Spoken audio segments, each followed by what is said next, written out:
স্বামী বিবেকানন্দের কিছু মূল্যবান বাণী পাঠ। স্বামীজির বাণী ও রচনা, সপ্তম খণ্ড, 350 পৃষ্ঠা।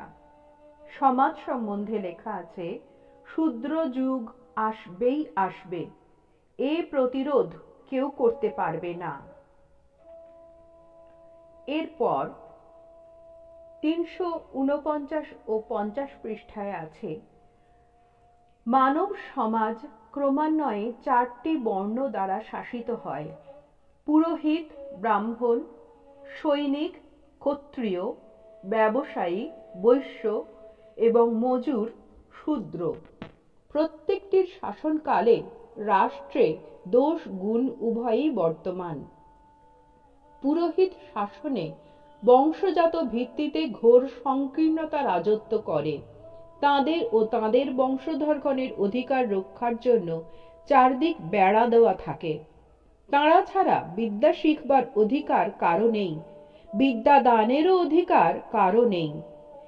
এ যুগের মাহাত্ম্য এই যে, এ সময়ে বিভিন্ন বিজ্ঞানের ভিত্তি স্থাপিত হয়, কারণ বুদ্ধি বলে অপরকে শাসন করতে হয় বলে পুরোহিতগণ মনের উৎকর্ষ সাধন করে থাকেন।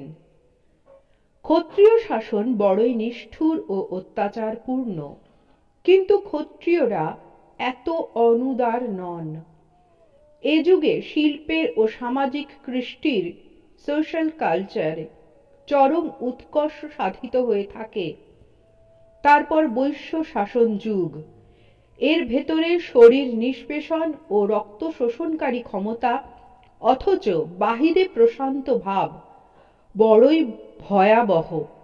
এ যুগের সুবিধা এই যে, বৈশ্যকুলের সর্বত্র গমনাগমনের ফলে পূর্বোক্ত দুই যুগের পুঞ্জিত ভাবরাশি চতুর্দিকে বিস্তৃতি লাভ করে। ক্ষত্রিয় যুগ অপেক্ষা বৈশ্য যুগ আরো উদার, কিন্তু এই সময় সভ্যতার অবনতি আরম্ভ হয়। সর্বশেষে শূদ্র শাসন যুগের আবির্ভাব হবে। এ যুগের সুবিধা হবে এই যে, এই সময়ে শারীরিক সুস্বাচ্ছন্দ্যের বিস্তার হবে, কিন্তু অসুবিধা এই যে, হয়তো সংস্কৃতির অবনতি ঘটবে। সাধারণ শিক্ষার পরিসর খুব বাড়বে বটে, কিন্তু সমাজে অসাধারণ প্রতিভাশালী ব্যক্তির সংখ্যা ক্রমশই কমে যাবে।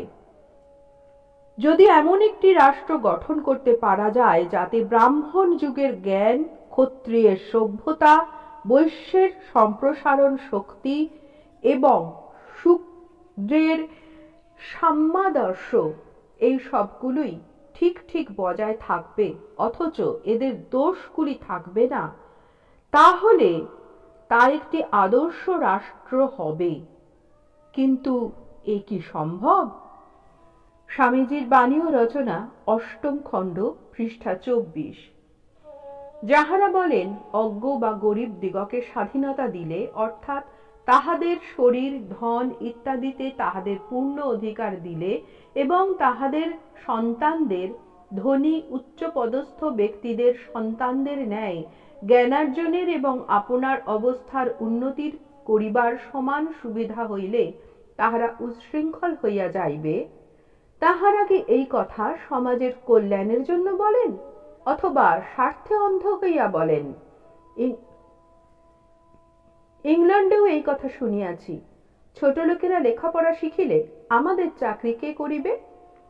মুষ্টিমেয় ধনীদের বিলাসের জন্য লক্ষ লক্ষ নরনারী অজ্ঞতার অন্ধকারে ও অভাবের নরকে ডুবিয়া থাকুক। তাহাদের ধন হইলে বা তাহারা বিদ্যা শিখিলে সমাজ উচ্ছৃঙ্খল হইবে?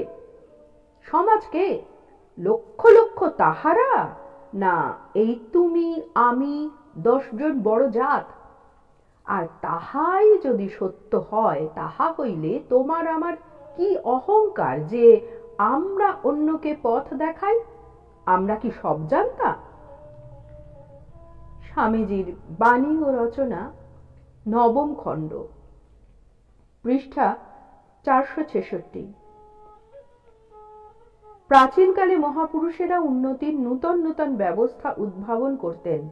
আর রাজারা আইন করে সেগুলি চালিয়ে নিতেন। প্রাচীনকালে ভারতে এই রকম করেই সমাজের উন্নতি হতো। স্বামীজির বাণী ও রচনা, ষষ্ঠ খণ্ড, পৃষ্ঠা 365। হিন্দু ধর্মের ন্যায় আর কোনো ধর্মই এত উচ্চ টানে মানবাত্মার মহিমা প্রচার করে না। আবার হিন্দু ধর্ম যেমন পৈশাচিকভাবে গরিব ও পতিতের গলায় পা দেয়, জগতে আর কোনো ধর্ম এরূপ করে না। ভগবান আমাকে দেখাইয়া দিয়াছেন ইহাতে ধর্মের কোনো দোষ নাই, তবে হিন্দু ধর্মের অন্তর্গত আত্মাভিমানী কতগুলি ভণ্ড পরমার্থিক ও ব্যবহারিক নামক মত দ্বারা সর্বপ্রকার অত্যাচারের আসরিক যন্ত্র ক্রমাগত আবিষ্কার করিতেছে। পারমার্থিক ও ব্যবহারিক। যখন লোককে বলা হয় তোমার শাস্ত্রে আছে সকলের ভিতর এক আত্মা আছেন, সুতরাং সকলের প্রতি সমদর্শী হওয়া এবং কাহাকেও ঘৃণা না করা শাস্ত্রের আদেশ, তখন লোকে এই ভাব কার্যে পরিণত করিবার বিন্দু মাত্র চেষ্টা না করিয়াই উত্তর দেয়, পারমার্থিক দৃষ্টিতে সব সমান বটে, কিন্তু ব্যবহারিক দৃষ্টিতে সব পৃথক। এই ভেদ দৃষ্টি দূর করিবার চেষ্টা না করাতেই আমাদের পরস্পরের মধ্যে এত দেশ হিংসা রহিয়াছে।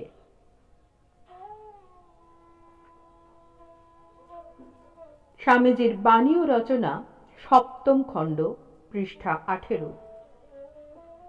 তোমাদের পূর্বপুরুষেরা আত্মার স্বাধীনতা দিয়াছিলেন, তাই এদেশে ধর্মের উত্তরোত্তর বৃদ্ধি ও বিকাশ হইয়াছে। কিন্তু তাহারা দেহকে যত প্রকার বন্ধনের মধ্যে ফেলিলেন, কাজে কাজেই সমাজের বিকাশ হইল না। পাশ্চাত্য দেশে ঠিক ইহার বিপরীত। সমাজে যথেষ্ট স্বাধীনতা, ধর্মে কিছুমাত্র নাই। ইহার ফলে তথায় ধর্ম নিতান্ত অপরিণত এবং সমাজ সুন্দর ও উন্নত হইয়া গড়িয়া উঠিয়াছে। ভারতের আদর্শ ধর্মমুখী বা অন্তর্মুখী, পাশ্চাত্যের বৈজ্ঞানিক বা বহির্মুখী। পাশ্চাত্য এতটুকু আধ্যাত্মিক উন্নতিও সমাজের উন্নতির ভিতর দিয়া করিতে চায়, আর প্রাচ্য এতটুকু সামাজিক শক্তিও আধ্যাত্মিকতার মধ্য দিয়া লাভ করিতে চায়।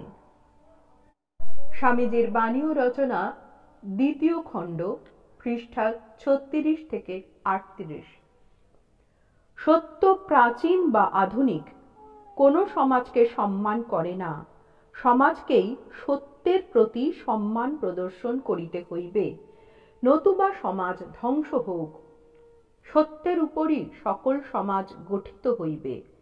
সত্য কখনো সমাজের সহিত আপোষ করিবে না। নিঃস্বার্থতার ন্যায় একটি মহৎ সত্য যদি সমাজ কার্যে পরিণত না করা যায়, তবে বরং সমাজ ত্যাগ করিয়া বনে গিয়া বাস করো। সেই সমাজই সর্বশ্রেষ্ঠ, যেখানে সর্বোচ্চ সত্য কার্যে পরিণত করা যাইতে পারে। ইহাই আমার মত।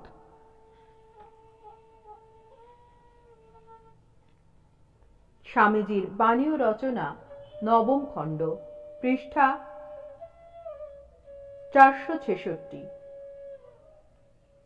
আমি বলি যে গ্রিক মন যা ইউরোপীয় জাতির বহির্মুখ শক্তিতে প্রকাশ পাচ্ছে, তার সঙ্গে হিন্দু মন মিলিত হলে ভারতের পক্ষে আদর্শ সমাজ হবে। স্বামীজির বাণী ও রচনা, সপ্তম খণ্ড, পৃষ্ঠা 40।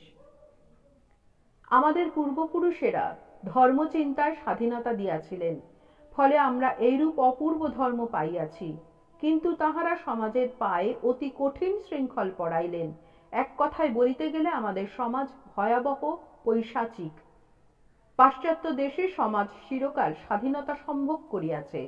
তাহাদের সমাজের দিকে লক্ষ্য করিয়া দেখো, আবার অপর দিকে তাহাদের ধর্ম কিরূপ সেদিকেও দৃষ্টিপাত করিও। স্বাধীনতাই উন্নতির প্রথম শর্ত। যেমন মানুষের চিন্তা করিবার ও কথা বলিবার স্বাধীনতা থাকা আবশ্যক, তেমনি তাহার পোশাক, আহার, বিবাহ ও অন্যান্য সকল বিষয়েই স্বাধীনতা প্রয়োজন। তবে এই স্বাধীনতা যেন অপর কাহারও অনিষ্ট না করে।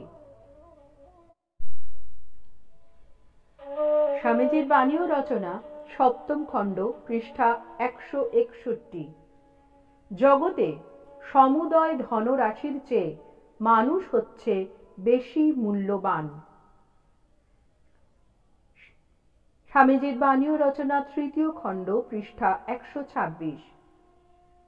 যতক্ষণ মানুষ প্রকৃতিকে অতিক্রম করিবার জন্য সংগ্রাম করে, ততক্ষণ তাহাকে যথার্থ মানুষ বলা চলে। এই প্রকৃতির দুইটি রূপ, অন্তঃপ্রকৃতি ও বহিঃপ্রকৃতি। স্বামীজির বাণী ও রচনা, ষষ্ঠ খণ্ড, পৃষ্ঠা 162।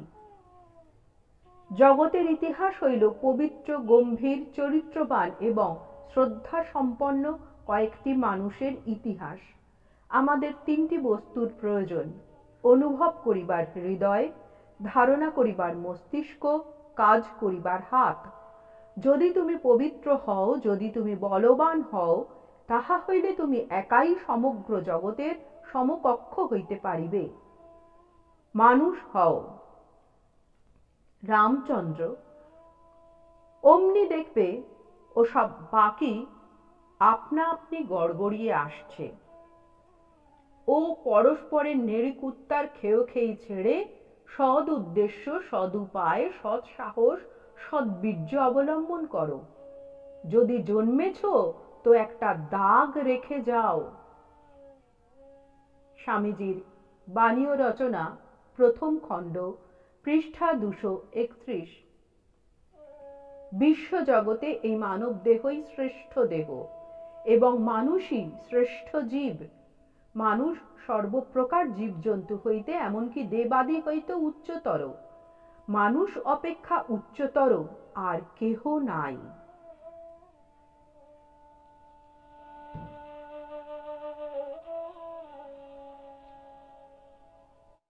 ঠাকুর মা স্বামীজির চরণে আঘমে লুণ্ঠিত প্রণাম জানাই। সকল দেব দেবী গুরুজনদের প্রণাম জানাই। সকলের জন্য ছোটদের কাছে জানাই আন্তরিক শুভেচ্ছা, ভালোবাসা। ভালো থাকবেন, সুস্থ থাকবেন, পরম মঙ্গলময় সকলের